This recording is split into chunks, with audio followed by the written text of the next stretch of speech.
we are still standing, we take the second stanza as our national prayer. O God of creation, direct our noble course, guide our leaders right. Help our youth the truth to know, in love and honesty to grow, and living just and true.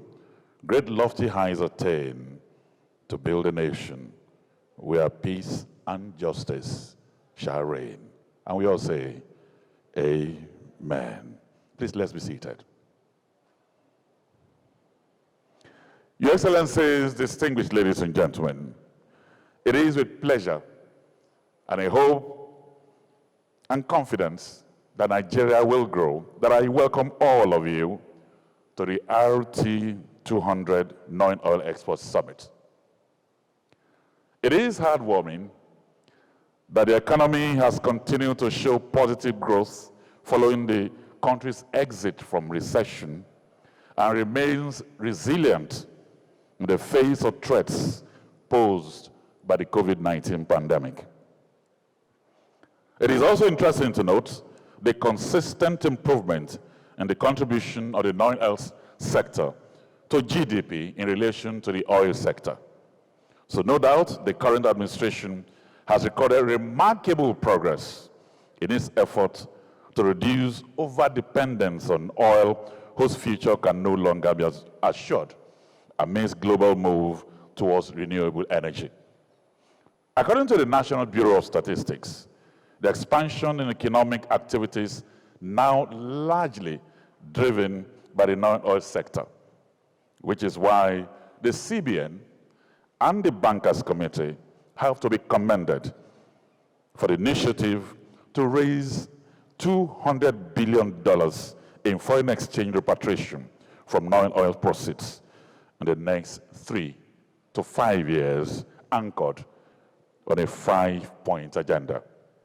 That is why we are all gathered here, bankers, custom officials, Nigerian Ports Authority, Nigerian Export Promotion Council, clearing agents, cargo airlines, shipping lines, logistics companies, insurance companies, and other stakeholders in the non-oil sector, so that we can look at the problems, look at the complaints, look at the challenges as we aim for the 200 billion target.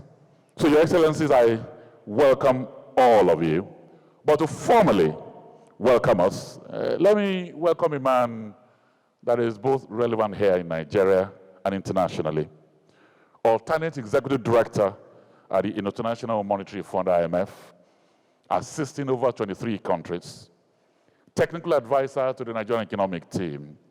Today, he is the Deputy Governor in charge of economic policy. Please join me as I welcome Dr. Kingsley Obiora.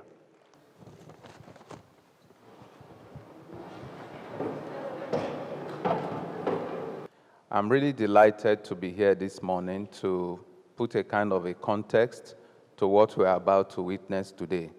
We have seen disruptions in global value chains that has been aggravated by the lockdowns in China, who, as we all know, is now the manufacturing factory of the world.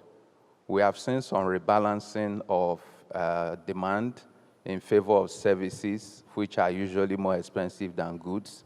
And finally, we are seeing some tightness in labor markets around the world, because as people have become freer to work from home, labor more.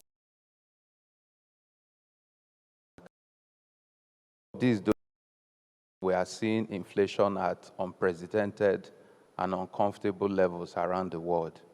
You go to the UK and the US, where for forever they had almost zero inflation. They are now at almost 6% in the UK and the EU, and 9% in the US. So when you look at all of this, you begin to feel that we are not doing all that badly in Nigeria at 17%. But usually when the globe sees such difficulties, they respond by coming together in one room to find a solution to a common problem. But that's not what we are seeing this time. A lot of people are looking inwards, and I'm sure the governor would talk about this in his remarks. And central banks have basically all around the world gone on a rate hike spree. In fact, in the last 90 days, we've had 60 rate increases all around the world. And even the Central Bank of Nigeria, MPC, raised rates for the first time in 2.5 years by 150 basis points, which one could consider to be aggressive. We saw yesterday the Federal Reserve, the Central Bank of the US, raised rates by 0.75%, which, according to history, is the largest they've done since 1994. So all of this means, though, that as you raise rates, it must affect growth. And that is why the IMF has recently revised growth from 6.1% they expected this year to 3.6% for this year and next year. And if you look at where they kept Nigeria at 3.4%, again, it just tells you that we're not doing as badly as we might want to believe. And so these inward-looking policies that the globe has taken, banning important commodity exports, means that here at home in Nigeria, we need to take care of ourselves. And the RT 200 FS program is a response to that we can do this on our own, that nobody would come from outside the country to help us survive. And it has 5 pillars. What we are doing here today is a promise being kept by the governor of the central bank that we should have a biennial non-oil export summit where people can sit down, and for every problem or challenge that you throw on the table, there will be someone in the room to provide solutions.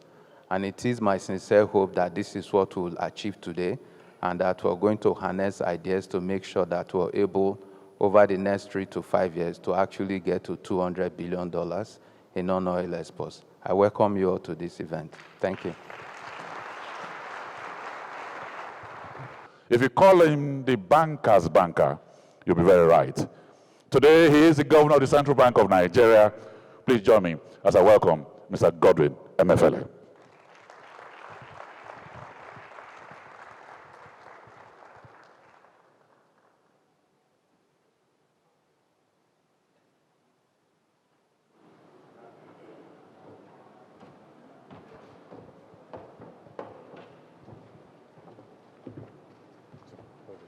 Hold yours.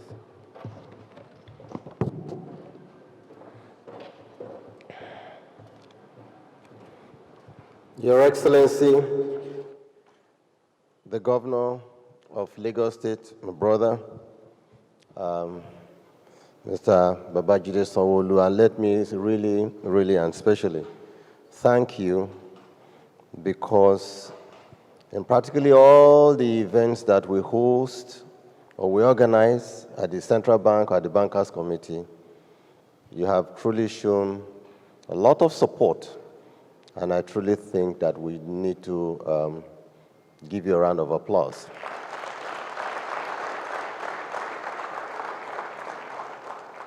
As a banker yourself, I am delighted, extremely delighted, that you are truly still associating with us. Deputy governors here present, our directors, the chairman of the Board of Bank CEOs, other CEOs, group CEOs, and CEOs of banks here present. I see my brother Mohammed Kuku, the MD of Nigerian Port Authority, you yourself a banker. And you can see that the bankers are going places, even outside the banking industry, both in governance as well as in the management of government corporations. Other captains of industries here, I know the customs is represented. I know the shipping lines are represented here at this summit, and it gladdens me that we are all here this morning. Distinguished guests, members, and gentlemen, good morning to you all. I'm very delighted to be here with you this morning and to give you a steer of what we will try to accomplish during this one-day summit. You'll recall that after the Bankers Committee meeting of February the 10th, 2022, I personally held a press conference and unveiled the Race to $200 million RT200FX program, which is an initiative of the Bankers Committee aimed at raising $200 billion in non-oil export earnings over the next 3 to 5 years. At that unveiling, I specifically stated that the program will be anchored on 5 pillars, namely value-adding export facility, non-oil commodities expansion facility, non-oil FX rebate scheme, dedicated non-oil export terminal, biennial non-oil export summit. This program was born out of the realization that most of our current sources of foreign exchange inflows have become grossly unreliable and perennially prone to exogenous vicissitudes of global economic development, and that with the grossly untapped potentials of Nigeria, there is a strong need for us to work together to diversify our FX revenue earning space to non-oil sector. For example, we have all been witnesses to the ever-changing fortunes of oil exporting countries. Even those that have been reputed to manage their oil proceeds and resources well also suffer from major shocks once oil prices begin to plummet. In order to avoid these sudden adjustments to our economic life, it is the view of the Bankers Committee to focus on strategies that can help us earn more stable and sustainable inflow of foreign exchange into Nigeria. We also felt the need to follow the best practices of other countries and ensure that we protect ourselves a little bit from factors that are beyond our immediate control. Soon after the February 2022 unveiling of the program, we issued the guidelines to give effect to one of the 5 aforementioned pillars, namely non-oil export FX rebate scheme. As you can guess, this scheme was designed to incentivize exporters in the non-oil export sector to repatriate and sell their export proceeds in the local foreign exchange market and earn a rebate to boost their income. Quarter of implementation of this scheme, we have recorded a significant increase in non-oil export repatriation and have paid eligible exporters over 2.5 billion in rebates during the first quarter.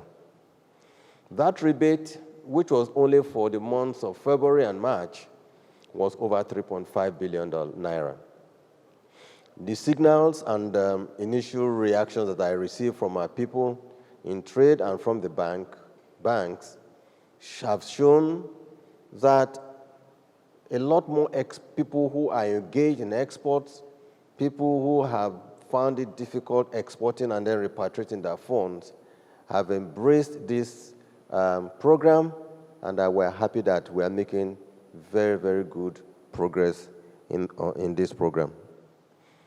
In continuation of the implementation of the program, we are gathered here today for the maiden edition of the Biennial Non-Oil Export Summit to harness ideas on how best to increase the value and volume of export in Nigeria and improve the availability of foreign exchange therefrom to the ever-increasing FX needs of our importers.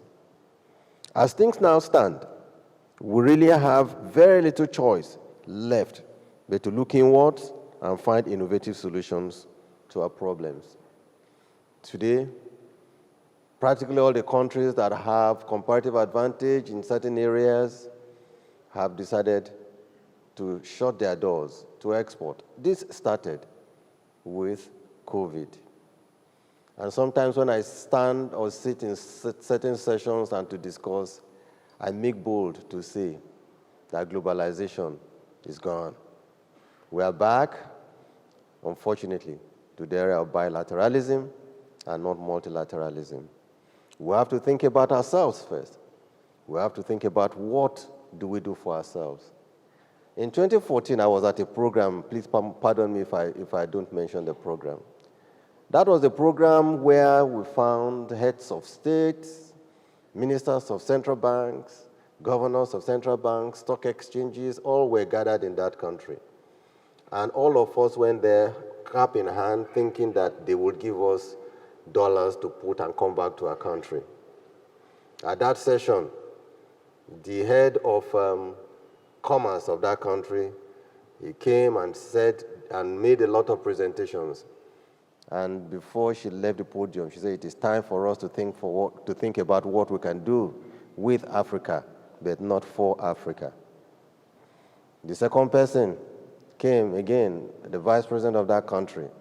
He spoke and spoke and spoke and spoke, talked about all of you are gathered here, we want to partner with you, but before he ended his speech, he said, but you know what, it is time for us to think of what we can do with Africa, but not for Africa. And the head of the country came up again, and he spoke and spoke and spoke and spoke.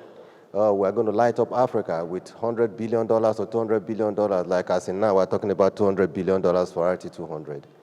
And before he ended his speech, he said, it is time for us to think of what we can do with Africa, but not for Africa. What does that mean? And I hit the former MD of Nigerian Stock Exchange, Chuk Oyema, and I said, oh boy, I think it is time for us to go back home and think of how to do it ourselves, because people are not going to come and do it for us. That has been what has propelled us since 2014 to see to what can we do for our country? What can we do? In the areas that we have chosen to serve our country, what can we do to make Nigeria great again? That is one of those reasons why we are gathered here today. Your Excellencies, distinguished guests, ladies and gentlemen, as you all know, the Nigerian economy has been challenged in many fronts in recent years due to a combination of local and global factors.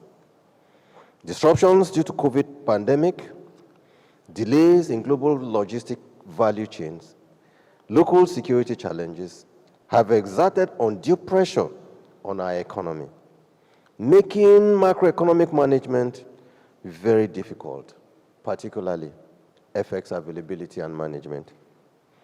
These factors impacted oil production and prices, disrupted trade and export, reduced capital flows, and impacted food production. They also exposed the fragility of the Nigerian economy and the need for a more diversified economy. Yet, in the face of these challenges, the Central Bank of Nigeria has been confronted with rising demand for foreign exchange for both goods, services, and other needs. With this unabating demand, the bank has been working to manage both demand and supply side to meet the foreign exchange obligations in Nigeria. However, let me emphasize that monetary policy alone cannot bear all the burden of expected adjustments needed to manage these challenges and difficulties in our country. These problems call for urgent design and steadfast implementation of other supportive, structural, and complementary policies that are broad-based, coordinated, and focused on complementing the work of the Monetary Authority. Just as the situation I have outlined above forced the CBN and Bankers Committee to set for more innovative programs and policies to gear towards sustainable solutions, it is my earnest hope that at the end of this summit today, presenters, panelists, participants will put on their thinking caps and come up with even more innovative solutions to the programs of non-oil export in Nigeria. I'm delighted, and I repeat, to see that many of our government agencies, Nigerian Port Authority, Customs, all of you that are involved in the export value chain in Nigeria, business people, financiers, and practitioners in the non-oil export space in Nigeria are present in this hall.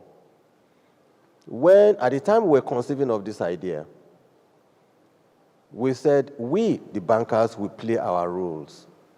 We will try as much as possible to provide cheap, affordable, long-term finance for companies that really, truly deserve to conduct export activities of goods and services.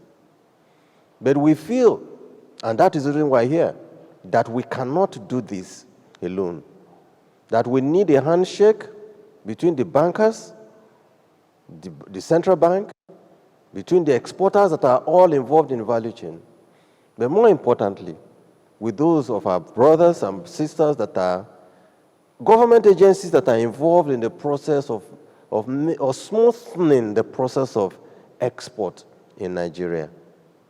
There has been, indeed, unbearable difficulties and challenges involved or faced by exporters in exporting goods out of Nigeria. My brother Koko, you are here. You have a lot of work to do. We need your support, and we beg of you. You are in charge of the Nigerian ports. Please, work with us. We are ready. The Bankers Committee is ready in any way to provide the needed support that can smoothen the challenges involved in our port operation in Nigeria. We truly and badly need foreign exchange to fund the import needs of our country. We can no longer continue as a country to depend on revenue from crude oil, where we have no control over price and quantity, where there are lots of challenges we are facing today. I keep reading the newspapers. NNPC talks, Minister of Finance talks, the Acting Accountant General talks. They say different things. I am not about to begin to see the challenge we face in central bank, about how to manage monetary policy, and about how we can work together. But I think what is important is that we all need to work together, because it is a solemn pledge and responsibility that we have taken up as in this role, that we can and we will do something as Nigerians to help our country.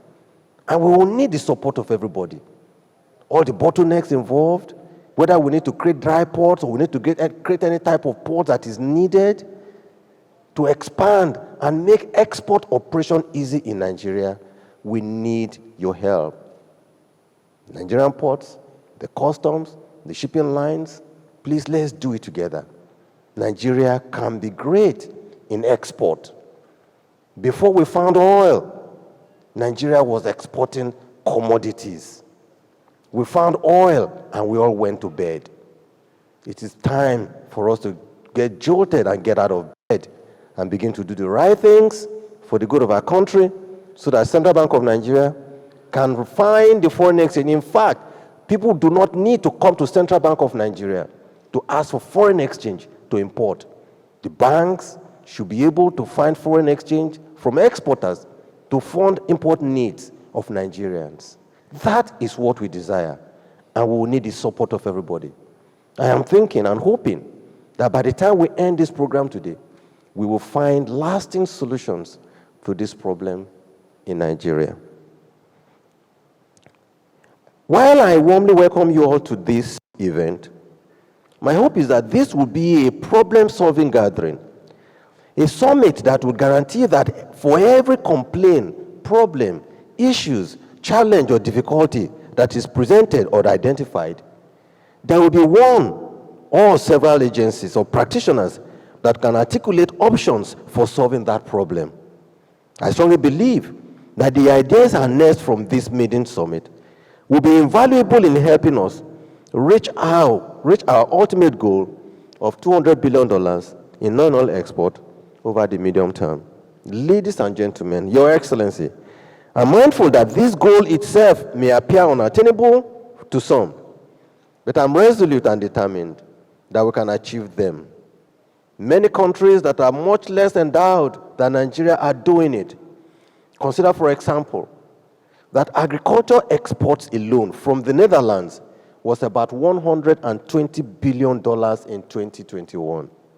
Yet, Netherlands has a landmass of about 42,000 square kilometers, which is much, much less and smaller than the landmass of Niger State alone, which sits on over 76,000 square kilometers.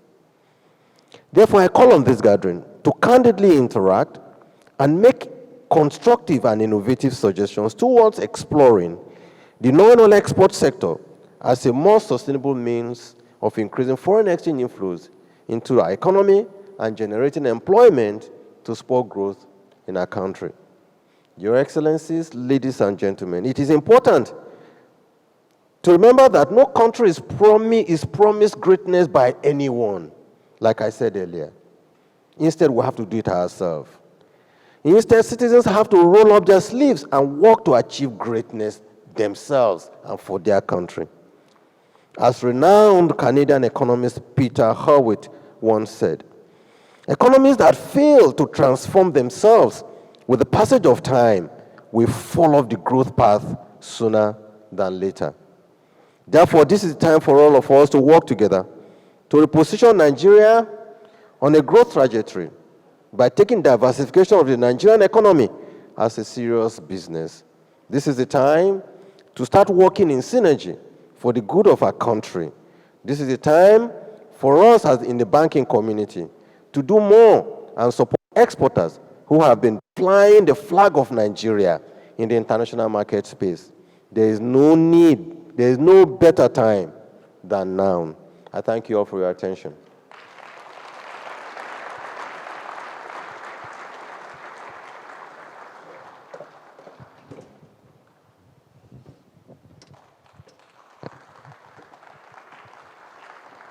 We are going to present this very short documentary that takes a look at the perspectives and the experience of operators and participants across the value chain. The Central Bank of Nigeria, CBN, is performing creditably in its role as a modulator in the economy of Africa's most populous nation. The global economic meltdown of recent years, coupled with the financial tragedies brought about by COVID-19, saw the CBN facing challenges never before imagined. Crude oil, Nigeria's major export earner, fell in the global market to such lows that at one point it sold below $0 per barrel. The pandemic also forced global investors to withdraw much of their funds from emerging economies like Nigeria. Diaspora remittances also fell sharply, and there were disruptions in global supply chains as countries held back supply of essential materials and prioritized local demand. Any one of these factors could affect an economy negatively, but the combination of all of them at once would almost guarantee a total meltdown. But like a giant in the sun, the CBN rose to these challenges with courage and innovation. The Apex Bank threw itself into many sectors of the Nigerian economy and unleashed an array of targeted intervention programs aimed at individuals, households, and businesses, strengthening the economy by encouraging production and massive job creation. To date, the CBN, working with deposit money banks and participating financial institutions, has granted over 3 trillion naira in intervention loans that have undoubtedly been one of the critical ingredients for Nigeria's economic recovery and employment generation. The Anchor Borrowers Program has disbursed 948 billion naira to 4,478,381 smallholder farmers, cultivated 5.2 million by creating 12.5 million direct and indirect jobs. CBN's targeted credit facility, meant to help households and businesses that suffered significant losses during COVID-19, has disbursed 368.79 billion naira to 778,000 beneficiaries, comprising 648,052 households and about 130,000 SMEs. 1.452 trillion naira has gone to 337 large real sector projects in agriculture, manufacturing, services, and mining under CBN's Real Sector Support Facility. In healthcare, 122 major healthcare projects have been funded to the tune of 115.36 billion naira. These healthcare interventions went to 31 pharmaceutical and 91 hospital projects, supporting acquisition of 59 magnetic resonance imaging MRI scanners, 42 computer tomography ICT scanners, and 4 oncology screening machines. The AGS-MIS program, which caters for SMEs in agribusiness, released a total of 134.63 billion naira to 37,571 SME projects, of which 67% were directly in agriculture-related projects, 22.5% were in services, while the balance were in fashion, IT, and related subsectors. Under the Nigeria Electricity Stabilization Facility, NESF, a total of 229 billion naira has been disbursed to 9 discos to help cover their financial obligations to upstream market participants. These measures helped the country make the fastest recovery from recession ever recorded and changed the trajectory of inflation to an 8-month downward spiral.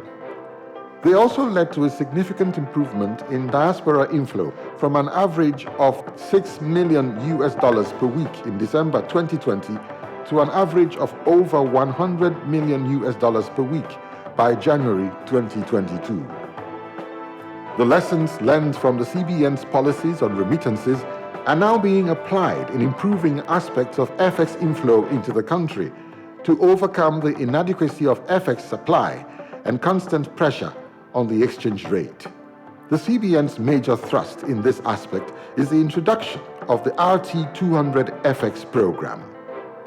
As regards the foreign exchange markets, for example, on the inadequacy of FX supply and constant pressure on the exchange rate, we believe that the lessons we have learned from our policies on remittances can be applied in improving some aspects of our FX inflow into the country.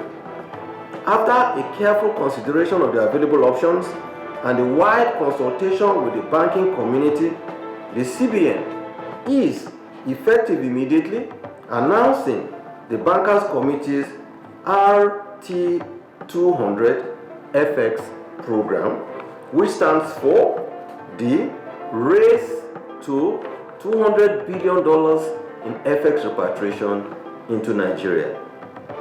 The RT200 FX program is a set of policies, plans, and programs for non-oil exports that will enable us attain a lofty yet attainable goal of $200 billion in FX repatriation exclusively from non-oil exports over the next 3 to 5 years. And we are optimistic that this can be achieved. The RT200 program will have the following 5 key anchors. 1. Value-adding export facility. 2. Non-oil commodities expansion facility. 3. Non-oil FX rebate scheme. 4. Dedicated non-oil export terminal. And 5. Biannual non-oil export summit. Value-adding export facility. The value-adding export facility provides concessionary and long-term funding for business people who are interested in expanding existing plants or building brand new ones for the sole purpose of adding significant value to non-oil commodities before exporting same. For example, the global chocolate industry is valued at about $130 billion. Of this amount, Côte d'Ivoire, Ghana, and Nigeria account for more than 72% of global cocoa exports. Yet, because Nigeria mainly exports raw cocoa beans, Côte d'Ivoire gets $3.6 billion annually. Ghana generates $1.9 billion annually, and Nigeria gets about $804 million per year from an industry that is worth over $130 billion. In contrast to West African countries, Belgium accounted for 11% of global chocolate exports in 2019, at a value of 3.16 billion US dollars. Similarly, Germany's chocolate exports were worth 5.14 billion US dollars in the same year. These numbers are the same for other commodities as well. Therefore, given these alarming disparities between exporters of raw commodities and exporters of semi-finished or finished products, the CBN believes that the value-adding export facility is a first step to getting back some of these foreign exchange that Nigeria rightly deserves. Currently, 125 export companies have benefited from the facility, with over 210 billion naira disbursed under the scheme. Non-oil commodities expansion facility. This facility will also be a concessionary facility designed to significantly boost local production of exportable commodities.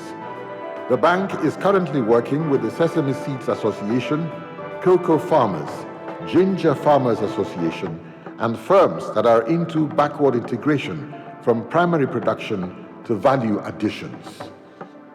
The facility is designed to ensure that expanded and new factories that are financed by the value-adding facility are not starved of inputs of raw commodities in their production cycle. A massive boost in the production of such commodities will also help moderate the prices of these commodities so that the expected increase in demand for them does not become a pressure point for aggregate prices in the market. Non-oil FX rebate scheme. The non-oil FX rebate scheme is a special local currency rebate scheme for non-oil exporters of semi-finished and finished produce who show verifiable evidence of exports proceeds repatriation sold directly into the I&E window to boost liquidity in the market. Similar to the Naira for Dollar scheme, which has helped boost remittances from only $6 million per week to over $100 million per week, the scheme has commenced, and some of the export firms that qualify have been paid under the scheme. Dedicated non-oil export terminal. In recognition of the perennial problems of port congestion, cited by exporters as a major impediment to improved operations and foreign exchange earnings, the CBN designed a third anchor of the RT200 program, which is the establishment of a dedicated non-oil export terminal. In recognition of the perennial problems of port congestion cited by the exporters as a major impediment to improved operations and foreign exchange earnings, we have designed a third anchor of the RT200 program, which is the construction and establishment of a dedicated non-oil export terminal. According to the African Center for Supply Chain Practitioners, Nigeria loses about $14.2 billion annually due to congestion at our ports. Paraphrasing from an article by the Financial Times in December 2020, the congestion has become so bad that while it costs $3,500 to ship a 40-feet container from China to Lagos, which is a distance of 22,000 kilometers, it costs $4,000 to move the same container from the port to mainland Lagos, a distance of only 12 kilometers. During our stakeholder engagements with the various segments of exporters, we heard several heartbreaking accounts of how containers spend several months in the ports just waiting to be shipped, resulting in loss of perishable goods or well-established foreign customers. This dedicated port will be capable of creating over 100,000 direct and indirect jobs and would provide a huge boost to the quest for significant improvement in non-oil export earnings in Nigeria. Today's summit, the first biannual non-oil export summit, forms the fifth key anchor for the RT200 FX program. It is a gathering of stakeholders and practitioners in the sector to address complaints and challenges and articulate solutions for solving problems. It is a forum to harness ideas to help the Central Bank of Nigeria reach the ultimate goal of $200 billion in non-oil exports in 5 years. a target which the CBN Governor believes is attainable. I'm mindful that this goal itself may appear unattainable to some, but we are resolute and determined that we can achieve it. Many countries that are much less endowed than Nigeria are doing the same.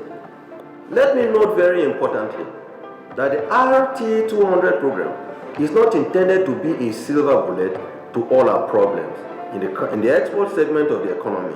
Rather, it is a first step meant to ensure that the CBN is better able to carry out its mandate in an effective and efficient manner, which guarantees preservation of our scarce commonwealth and the stability of our national currency, the Naira. It is only by boosting productive and earnings capacity of this economy that we can truly preserve the long-term value of our currency, the Naira, as well as the stability of our exchange rate.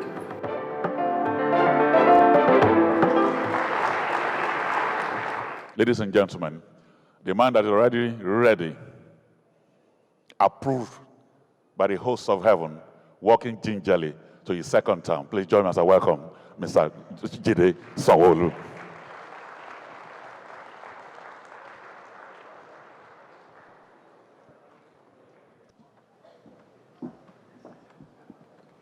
Thank you very much. You have to do a gingerly walk up to the rostrum.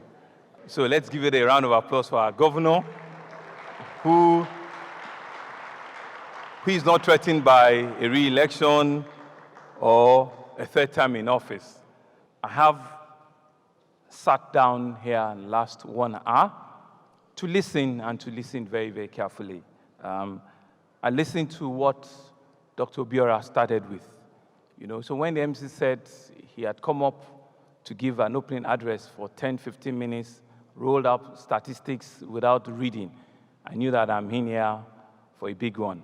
But thank God the governor came up, he had an address, and he kept to his address. So I'm just going to do the same, not attempt to beat the shine out of Dr. Obiora this morning. Kingsley, thank you very much. So it's really an honor to come back here this morning to welcome all of you, especially the Central Bank of Nigeria and all of our deputy governors, our managing directors of banks, to this non-oil export summit. It's an honor to have this very first one in Lagos. And so it's not out of place to say once again, welcome to your Center of Excellence, welcome to the economy that if it were a nation, it would be the 6th largest economy in Africa. The GDP of Lagos, I'm sure you all know, is bigger than the GDP of Cote d'Ivoire and Ghana, almost put together. And that's the GDP that we have in Lagos. And so it's always an honor that when we have the opportunity to showcase our own, it's here in Lagos. So welcome once again. Let me start by commending the Central Bank for organizing this summit to promote non-oil exports in Nigeria. Much has been said about the importance and the urgency of diversifying our economy and, of course, the export economy in Nigeria, a scenario in which oil and gas constantly account for a bulk of our government revenues and our foreign exchange earning is certainly not an ideal one. We have the weight of history to guide us in this. Over the last decade, we've seen firsthand what has happened since we're living only as a mono-export economy, especially when that export product is one that is very volatile, as we have seen in the oil and gas industry. We'll also recall what had been the bumpiness since 2013, 2014. At some point, we know how low the prices of crude oil came, and we know what it is right now, and we know what the challenges are. We know what is happening in Ukraine, in Russia, and we've seen a lot of disruptions, in that space.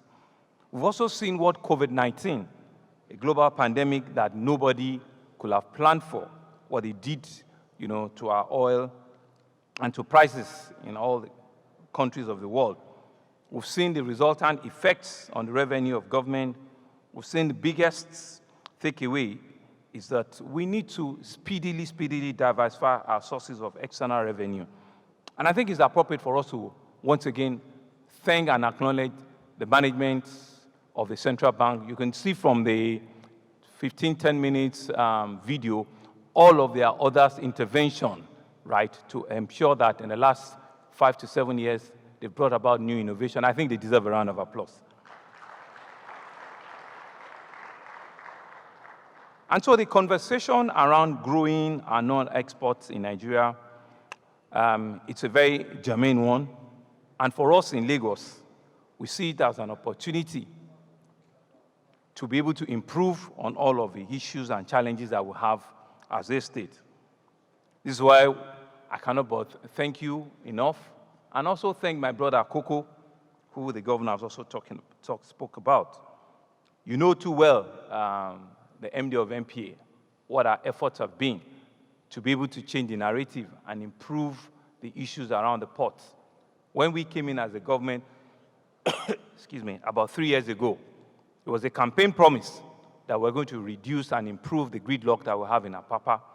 I'm sure we're all testament to that today, that indeed, living here, the MD of MPA can get back to his office from here in 15 to 20 minutes and get right back to the port.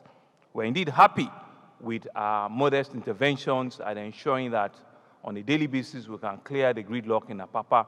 And even where there are gridlocks, at least all of the trailers and all of the tankers are queue, whilst not blocking, the traffic for other road users. We've seen all of our modest intervention with MPA on the ETOL initiative and how it's working. And even if there are hiccups, we all can go back and make sure that we have a model that we can all be proud of. We also know what the challenge that we currently have with capacity issues with the port. We know what has been the growth trajectory when the port was built several decades ago.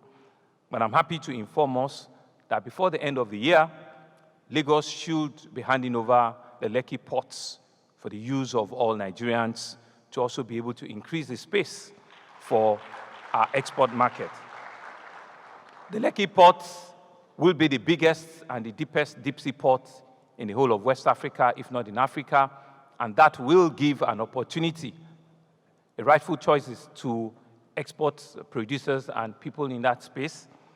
And I've also confirmed that even the Badagry port, we're waiting to get a FEC approval, and so on the eastern part of Lagos, in another couple of years, we should also have another Badagry port. So what you will see is really to be able to completely decongest the pressure that we have with the Apapa port and the Tinkan ports in Lagos. For us as a government is to continue to be able to come up with policies and programs that will ease, the ease of doing business in our state and in our community. And so when we took the initiative to say we also wanted to ban Okada a couple of weeks ago, people never believed that it was going to happen and it was going to be a thing that we can do. I want to thank all of you for the support we've recorded so far, but I want to assure you that the things that we've seen will continue the momentum, and we can take that part, of the nuisance we have in the city, we can take it away finally, and we can have smooth movement, of goods and services, of vehicular movement in Lagos without any hindrance, of Okada. I thought I was going to get a clap for that. Thank you very much. It's not so easy when in a political terrain, especially when you are going for an election, and like I said, you are juggling up and down, you have to make, a decision that is so critical like that, and you stay with it. Because indeed, a lot of people believe that everything that politicians do must have a political note. But sometimes, we stay with our words and we live with it to ensure that, the people benefit from it greatly. I listened to what Dr. Obiora had said. We're having 17% inflation growth in a country, but the challenge that we have as a nation is not just the inflation numbers. We're seeing that we're going to a terrain where political instability, changing from one government to another, we need to be able to check it, and we need to be able to ensure that all of you in this room, are playing your own roles to ensure that you do not have any form of hiccup, even whilst we're going through this transition. We've got security issues in our country, and all of us in this room also have a responsibility to play our own part to ensure that whilst the shock of 17% is just only on inflation, other numbers that we cannot add on to it does not disrupt those figures, and ensure that indeed we can have a CBN that can plan well and be able to bring down, all of those challenges very, very quickly. And so we want to, again, say that the potentials of having an economy that can scale up its exports cannot be overemphasized.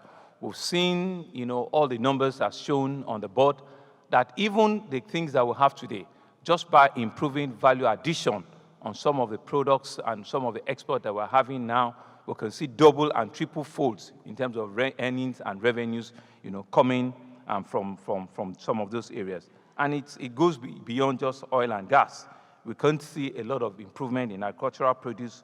We can see better improvement in solid mineral, chemical products, and all of it. A country in need of foreign exchange has no business just staying on importation alone. Like you keep saying, let's produce what we want, let's eat what we produce. Let's ensure that everything that we produce in this country are the things that we require in this country, to reduce our dependence on importation. As I've always noted, I think it's important for us to commend the central bank for this great initiative. We believe that the raise to US 200 billion FX scheme, which is called RT 200, among other laudable initiatives of this current regime of CBN, is very laudable, is apt, and is something that every government needs to embrace, and all of you in this room. We believe it's the way to go, and like the CBN Governor said, we'll begin to see an improvement in our foreign exchange earnings in the years to come. Not only in exports, the CBN Governor and ourselves are also working at ensuring that we can use tourism as another means of foreign direct effects. The CBN, working with the committees of banks led by the chairman of the Committee of Bank CEOs, Dr. Herbert Wigwe, are working to ensure that before the end of the year, the National Arts Theatre, which is a major tourism destination for our country, will be available, will be open to the very teeming, active, and very useful youth population that we have, that can be used to export all of our entertainment industry. That in itself is in an attempt to have a lot more depth in foreign exchange earnings. Mr. Governor, am I right? Absolutely. And also to look at other export earnings around tourism. Lagos also want to be a tourism hub where people can come in here and bring in their foreign currency and stay here and live and be able to create another economy. We've got 187-kilometer of beach line front that we're working with the central bank. He had assured us that he would help us also develop that industry so that indeed the export potentials of this country is not only on products, it's also on services. People can come in here in this country and also pay, part of all of their earnings. I'm aware that the CBN have also approved payment of billions of naira to more than 100 exporters, and I'm sure some of you are here, and I want to advise you to take advantage of this scheme and scale up so that we can see an improved growth in our non-oil exports. I have no doubt that this scheme will go from strength to strength, and it will deliver beyond what our expectations are. And I want to urge all our exporters to readily take advantage of this. Finally, I want to urge the central bank to continue to fine-tune and strengthen this process while we're also looking for new ways of addressing some of the challenges that might come out of it. Let me also commend the effort of all the businesses that are investing heavily in the production of products that qualify for the RT 200. And I think one of the examples we have readily on mind is the Dangote Group. I'm sure we all know that it's now producing the largest producer of urea fertilizer in Africa. And I'm told that just last quarter, that the urea exports, coming out from the Dangote urea fertilizer had actually exceeded the export from sesame seeds, alone, just in the first, quarter. And I think there are so many other products, that we can think through that can indeed, begin to improve our export earnings in that area. And I think it's something that we all need to commend, and thank Dangote Industry and CBN, in that line. And I believe that this and others will also take similar lines. Let me just stay away so that the real, engagements of today can stand. And so on this note, let me wish all of you an insightful and a successful deliberations within the course of today. And I believe that this summit will be the beginning, of a bigger journey where exporters and players in that market, all of our people in the ports operations, they can all come together and they can create an ambience, and a process where people that need to do not only import, also an export will have it, on the palms of their hand, and they can indeed plan well and bring about, the foreign currency that will so much require in this country. Once again, thank you all very much for listening, and I wish you the very, very best at this seminar. Thank you. Your Excellency, please remain. Please remain. Representative of government agencies that are here, the Director of Trade CBN, the Director of Development Finance CBN, to please join him on stage for the group photograph.